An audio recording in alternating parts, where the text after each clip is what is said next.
ગઈકાલે રાજુ કરપડાના ગઢ સુરેન્દ્રનગર ખાતે આમ આદમી પાર્ટીના નેતા પ્રવીણ રામની ખેડૂત મહાસભા યોજાઈ હતી, જેમાં ખેડૂતો છે તે આ મહાસભામાં જોડાયા પણ હતા. ત્યારબાદ સુરેન્દ્રનગરમાં જે રીતે રાજકારણ ગરમાયું છે, રાજુ કરપડાને લઈને પ્રવીણ રામને જ્યારે સવાલ કરવામાં આવ્યો ત્યારે પ્રવીણ રામે શું જવાબ આપ્યો, વિગતે વાત. વૈષ્ણવજન તો તેને કહીએ જે પીડ પરાઈ જાનાને રે. નમસ્કાર દર્શક મિત્રો, નવજીવન ન્યૂઝમાં આપનું સ્વાગત છે. હું છું ફૈઝાન. આ દિવસોમાં સુરેન્દ્રનગર જિલ્લાનું રાજકારણ જબરજસ્ત ગરમાયું છે. એક તરફ આમ આદમી પાર્ટી દ્વારા ખેડૂતો માટે પરિવર્તન સભા છે તે કરવામાં આવી રહી છે, યાત્રા કાઢવામાં આવી રહી છે. બીજી તરફ ખેડૂત નેતા રાજુ કરપડા પણ સુરેન્દ્રનગર તેમજ અલગ અલગ ગામોમાં ફરીને સંમેલનો કરી રહ્યા છે અને ખેડૂતોને પોતાને તરફે કરવાના પ્રયાસો કરી રહ્યા છે.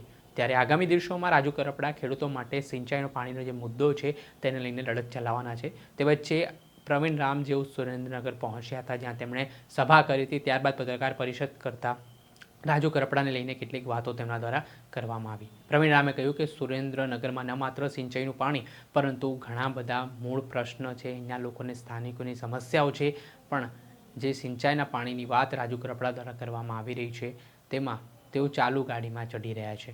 સાથે જ તેમણે શું પ્રહાર કર્યા છે તે સાંભળો. તો આ સભાની અંદર ઉપસ્થિત રહ્યા, ઉમળકાભેર ઉપસ્થિત રહ્યા. બીજી સભામાં તો કદાચ અમે 2 કલાક લેટ હોવા છતાં પણ લોકો મોડી રાત સુધી બેસી રહ્યા, સાંભળવા માટે બેસી રહ્યા, ખેડૂતોના પ્રશ્નો સાંભળવા માટે ખેડૂતો અને માતાઓ બહેનો સતત ઉપસ્થિત રહ્યા. ત્યારે અહીંના સ્થાનિક મુદ્દાઓ બાબતે પણ બંને સભાઓમાં અમે ચર્ચા કરી તો અનેક સ્થાનિક મુદ્દાઓ અમને ખેડૂતો પાસેથી મળ્યા.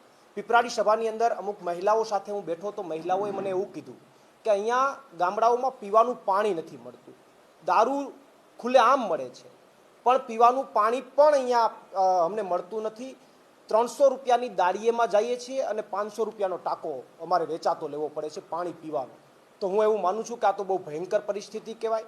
પાંચાળ પ્રદેશની અંદર મોટાભાગે સિંચાઈના પાણીનો સૌથી મોટો પ્રશ્ન છે. વર્ષોથી વાતો થાય છે સિંચાઈના પાણીની, પાણી મળતું નથી.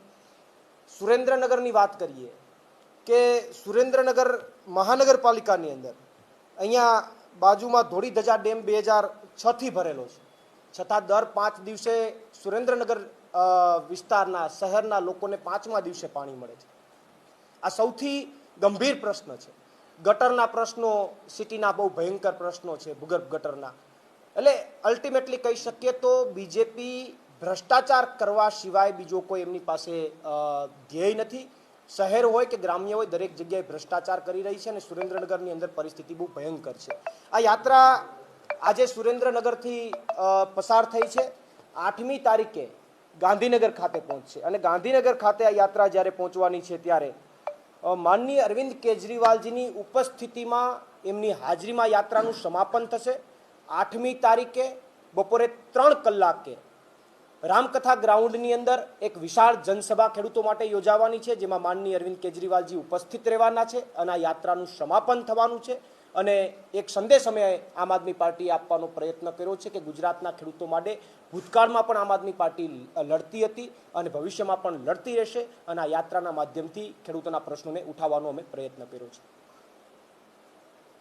આપના કોઈ પ્રશ્ન હોય તો.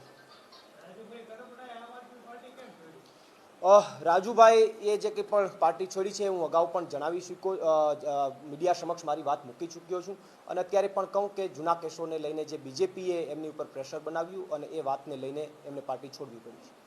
આગામી જે ગ્રામ સ્વરાજની ચૂંટણીઓ આવી રહી છે એના માટે આમ આદમી પાર્ટીની શું રણનીતિ રહેશે?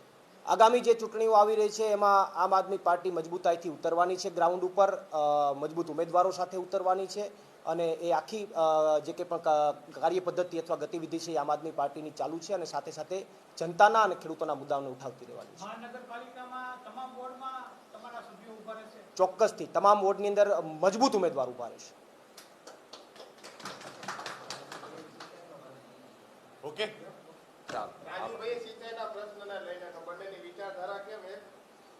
જુઓ, ખેડૂતોના મુદ્દા માટે કોઈ પણ વ્યક્તિ અવાજ ઉઠાવે અમે આવકારીએ છીએ અને અહીંના જે પ્રાણ પ્રશ્નો છે એને ઉઠાવવા, એનું નિરાકરણ કરવું એ આમ આદમી પાર્ટી વતી અમારો હક છે, અમારી ફરજ છે અને અમે ઉઠાવી રહ્યા છીએ.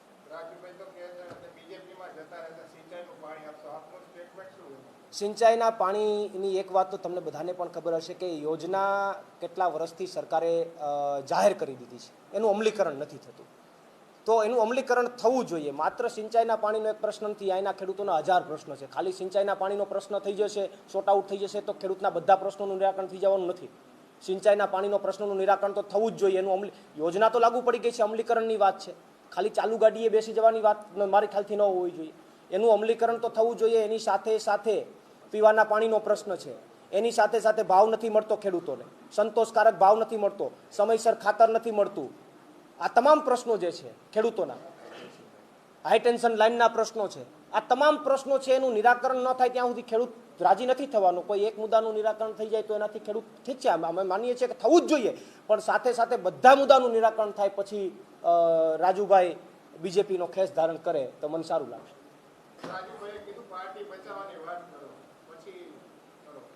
ના જુઓ, પાર્ટી બચાવવાની અને એના કરતાં એ સેકન્ડ મહત્વની કોઈ વાત નથી. એ બધી વાતો તો હવે બહાર થઈને થવાની, પણ મહત્વની વાત એ છે કે અમે ખેડૂતોને બચાવવા નીકળ્યા છીએ આ ભાજપના શાસનમાંથી, ભાજપના કુશાસનમાંથી, અને ગુજરાતના ખેડૂતોને બચાવવાના છે ને આમ આદમી પાર્ટીનો ધ્યેય છે.